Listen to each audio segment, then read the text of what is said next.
What are we looking for? Dogs. What's good, YouTube? It's your boy Barry, and we back on Bird's Eye View with it. Like always, appreciate the love and support. Please continue to like, comment, and subscribe. Stop what you're doing. Smash the like button, smash the subscribe button. Hop in the comment section, comment whatever you want. Of course, I'm dropping daily bangers day by day. You know we got news every day coming out of Colorado. And we're going to jump right into it, dog. So, of course, our matchup with the Baylor Bears, man, matchup that we'll never forget.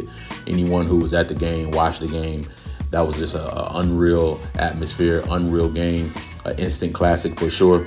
Of course, we have the top 10 PFF grades here. I'm going to kind of break those down for you. I also have some team PFF grades that I found interesting that we're ranked pretty high in around the nation right now in a few different categories. So I'm going to break all this down for you guys here, and I'll bring you this information. So let's start with our top 10 PFF best players from that Baylor matchup. Obviously, number one, we're going to start with Shedeur Sanders, 86.4 in 92 snaps.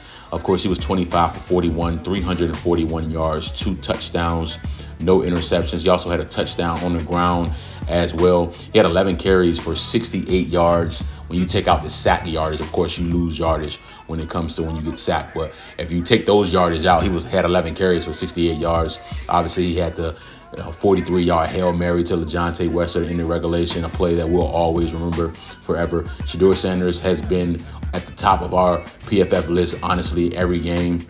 He's been doing a phenomenal job week by week. Of course, there's some room for improvement, which is actually scary when you think about it. Coming in here at number 2 is Travis Hunter.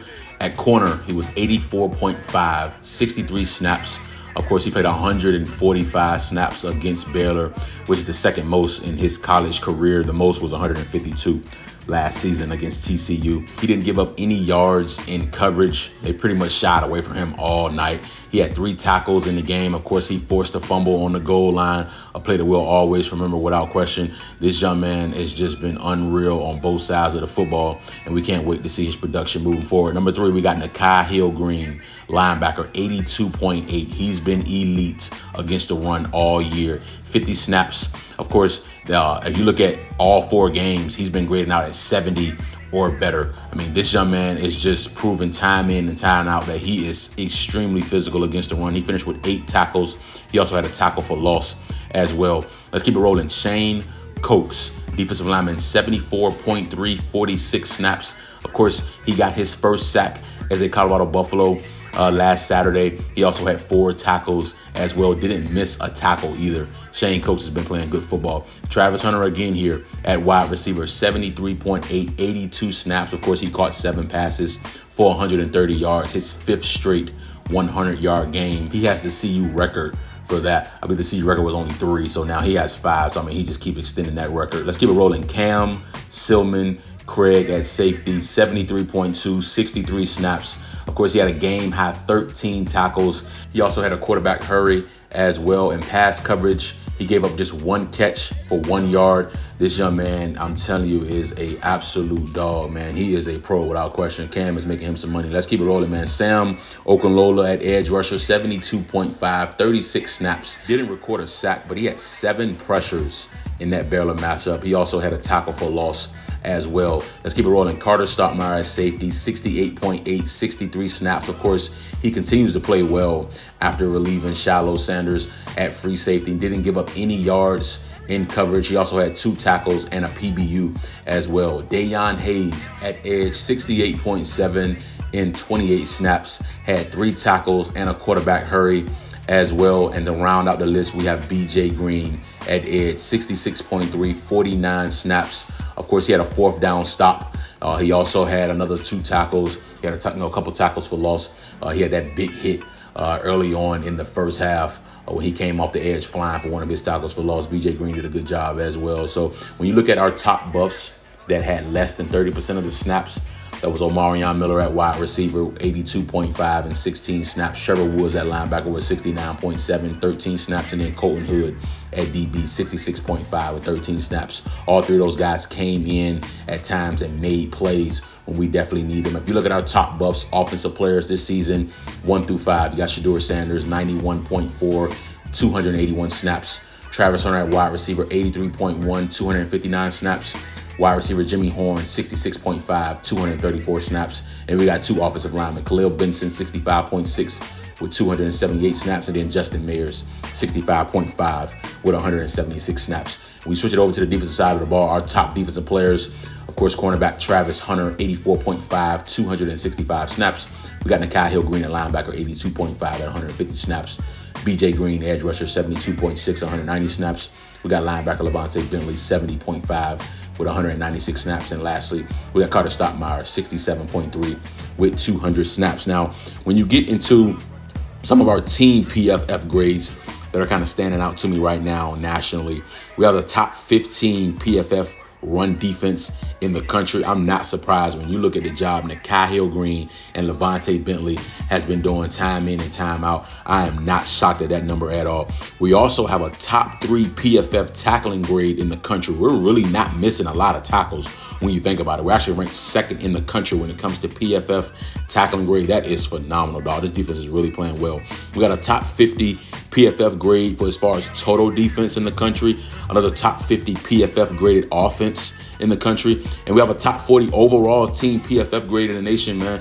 We've definitely taken some steps forward. Kudos to the players, the coaching staff, been putting in some phenomenal work over the offseason, throughout the season, man, and we continue to improve. When you look at the pass blocking grades this past week against Baylor, Jordan Seaton was number 1 on the list for us at 79.8. Justin Mayers was 2nd, 79.3. Got Tyler Brown coming in 3rd, 75.5. Hank Zelinskis was 71.6. And then Phillip Houston round out the top 5 at 57.7. When you look at our top offensive grades in that Baylor matchup, Shadur was number 1 at 86.4. We got Omarion Miller, 82.5. Looks like Travis Hunter, 73.8. Draylon Miller is 71.4. And Isaiah Augusta rounds that top 5 out at 66.0. And then let's switch over to our top defensive grades for that Baylor matchup. Travis Hunter, 84.5. Nikhai Hill-Green is at 2nd with 84.0. Shane Cokes, 74.0. Cam Sillman Craig was 72.9. And then Sam Okunlola finished out the top 5 at 72.5. So our young man has been doing some phenomenal things. I know we got a lot of haters still, a lot of teams, a lot of people in general still don't believe in this Colorado football program. But of course, we're going to make everyone a believer. We got that UCF matchup coming up here this week in Orlando. That is going to be a big matchup for a lot of our guys are going back home. You know, a lot of our guys are from Florida. Coach Prime is from Florida. I mean, it's going to kind of be like another homecoming, honestly, when you think about it.